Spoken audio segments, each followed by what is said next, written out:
Buen día, doctora, ¿cómo le va? ¿Qué tal? Buenos días. Un gusto compartir con ustedes.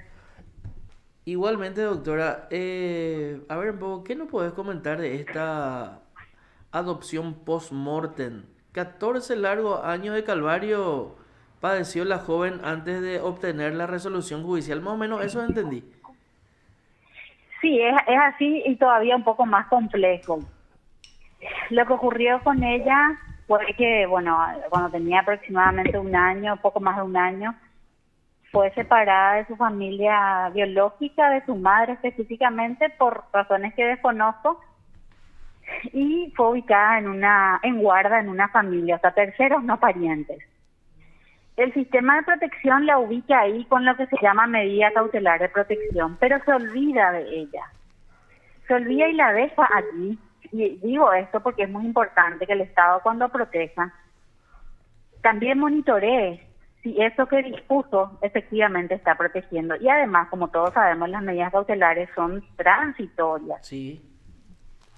Y sin embargo, una práctica nefasta, y por eso es que también se trabajó esta nueva ley que hoy tenemos, que es la 6486, que regula todo el tema de los cuidados alternativos y la adopción, de modo que efectivamente sea transitoria, que fue lo que no hicieron con ella. Transcurrieron los años, eso fue, estamos en el 2002, recién después, en el 2013, cuando los propios guardadores empiezan a impulsar el juicio de pérdida, la patria potestad, justamente con el deseo de adoptarla, 10 años es que se después. empieza a mover. Claro, se empieza, pero eso era obligación de quién, y de los actores del sistema, o sea, la defensora interviniente, la jueza interviniente. Sin embargo, dejan en manos de terceros que pueden o no tener buenas intenciones. Eso también hay que saber. Paraguay tiene una nefasta historia de tráfico de niños. Y el punto es que cuando 10 años después empiezan a justamente a movilizarse para poder adoptarla, tampoco hay facilidades dentro del sistema. Ahí empiezan las trabas. En el camino muere el guardador, pero ya antes manifestó su deseo de adoptar por medio de un escrito en el juzgado. Pasan unos años más. El año pasado, en pandemia, fallece la guardadora, quien también meses antes volvió a presentar un escrito manifestando deseos de adoptarla. Pero como decía, el sistema es pesado, no colabora, y ¿Presentó el yo, escrito ante quién, doctora? ante el mismo juzgado, que es Graciela Rolón, el juzgado de la niñez de Capital, y la defensora en todo el proceso, Betina Obando, tampoco se ocupó de promover de tal forma, darle una respuesta definitiva a su defendida, porque finalmente eso es el defensor del niño, ejerce la defensa y vela por sus derechos. Eso no ocurrió, entonces ella se queda huérfana y sin filiación, porque sí se le dio la pérdida de la patria potestad. O sea, ella ya no era parte de su familia biológica, pero tampoco tenía una nueva familia, imagínense. Mm.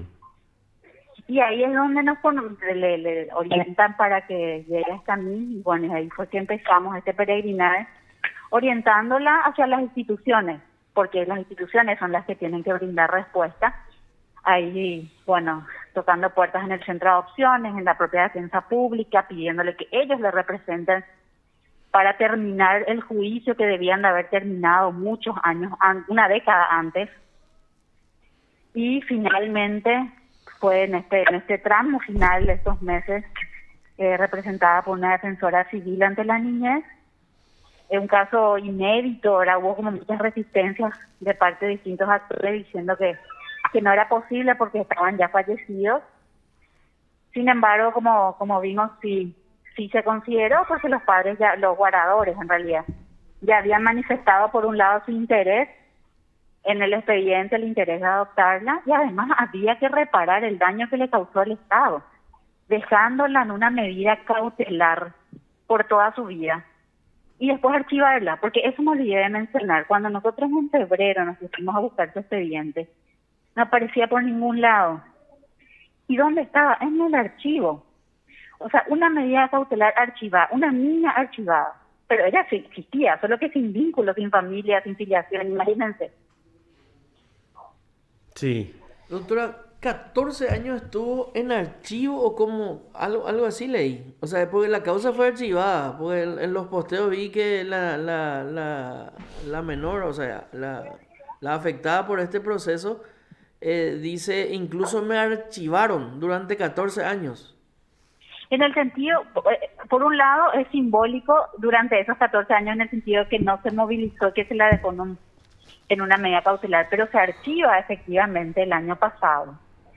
Y se va al archivo del Poder Judicial sin darle a ella una definición, o sea, sin definir si iba a ser adoptada o no, pero sí le sacaron la filiación, digamos, con su familia anterior por medio de la pérdida de la patria potestad. ¿Y cómo el Entonces, magistrado no se da cuenta que hay una pérdida de filiación y que un ciudadano básicamente se queda sin familia y de igual manera archiva la causa? ¿O el juez del menor no puede actuar sin que o el defensor o la fiscalía le insten? muy al contrario, justamente en el fuero de la niñez es donde opera con mayor fuerza la oficiosidad del juzgado.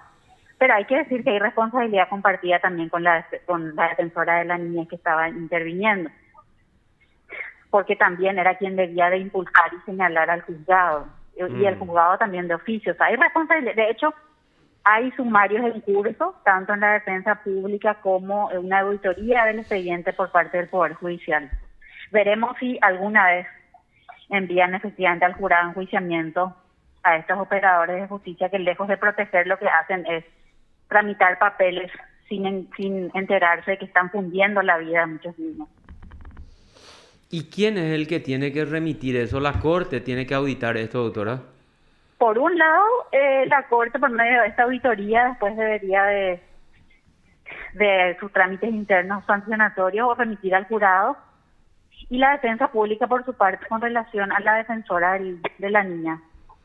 Claro, y ahora... Y perdón, Carlos, siempre Sí. fueron la jueza Graciela Rolón y Bettina Obando. Bettina Obando la defensora. Siempre ambas. Así es.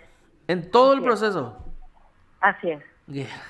Pero quien finalmente, digamos, da en este trámite final, concluye el juicio, ya es una defensora civil ante la niñez, que es Graciela Rojas, que es la que, digamos, movilizó en los últimos meses ya a pedido justamente de Julieta, y menciono su nombre porque para ella es un orgullo tener este nombre y este apellido, y ella nos autorizó a todos a que, aparte que ya es mayor de edad. Aparte ya es mayor de edad, ¿verdad? O sea, realmente es una victoria e incluso ella en sus redes sociales decía, con orgullo me llamo Julieta y no me acuerdo el apellido, doctor. Julieta María Paredes García, es un orgullo para ella. Así Sí, que yo también Julieta la acompaño en María su felicidad. Paredes García. Así es. Y qué bárbaro, hay que ver, hay que revisar realmente el actuar de estos, tanto de la jueza como de la defensora, porque dejar de esta manera en una situación absolutamente caótica a un ciudadano paraguayo no es para lo que se le paga, ¿verdad? Pero ella... Protección de Guaú le llamo a eso. Sí, Claro, doctora, y ahí es, o sea, ella presentó alguna denuncia, porque si ella no presenta, no impulsa, o a la Corte no presenta esa denuncia, no creo que la Corte audite de oficio, ni el jurado, mucho menos, ni la defensa pública tampoco creo que abra una investigación con respecto a la actuación de su... Sí presentó. Sí presentó. Ya en marzo pasado, en varias ocasiones, tanto al Poder Judicial, al presidente de la Corte, pidiendo justamente que se audite el expediente y que se tomen las medidas para que eso no vuelva a ocurrir y que a ningún otro niño le pase. Y también a la defensora general, y en ese marco que hay sumarios abiertos. Sí. sí, acá le paso, yo tengo esa presentación, le paso a Carlos. La denuncia que ella La presentó. denuncia que ella incluso solicita una reunión con Carolina Llanes, que es la ministra encargada del área, ¿verdad? Sí, eso todavía no se dio. También solicito respetuosamente una audiencia con usted, señor presidente, o con la ministra responsable del Fuero de la Niñez y la Adolescencia, la ministra Carolina Llanes. Y bueno, ahí ya nos hace presumir quién sabe cuántas personas están en esta circunstancia, ¿verdad? Así es. Aquí, por un lado, en el proceso hubo una actuación, a mi criterio, deficitaria de parte de las instituciones, pero en esta fase final también hay que decir que la defensa pública fue protagonista en que finalmente se le reconozca el derecho a ser adoptada, que ella tenga una filiación. Eso también es importante destacar que las instituciones sean capaces de enmendar y de reconducir rumbos. No, definitivamente no sé si agradecer, porque en realidad ese es el trabajo de la doctora Graciela Rojas, ¿verdad? Pero sí, el funcionario público pues no tiene esa posibilidad de errar ni una sola vez. Y Así es. tanto a Betina Obando como a Graciela Rolón hay que investigar por qué ellos tuvieron tanto tiempo, ¿verdad? Le tuvieron tanto tiempo en esta situación a esta ciudadana, ¿verdad? Es inaudito, mínimamente, ¿verdad? Sí, Y bueno, es ojalá entonces. así. Y conste que el nombre es uno de los derechos humanos consagrados tanto en la Constitución Nacional como... El derecho a la identidad. Sí, señor. Así mismo es. Bueno, doctora, muchísimas gracias por este contacto y bueno, que tengas una muy buena jornada. Bueno, muchas gracias, siempre a disposición. Hasta luego, Hasta gracias. luego. Te informó PDS Radio TV Digital. La doctora Diana Vargas. Diana Vargas. Sí, esa ahí la quería. Diana Vargas. Diana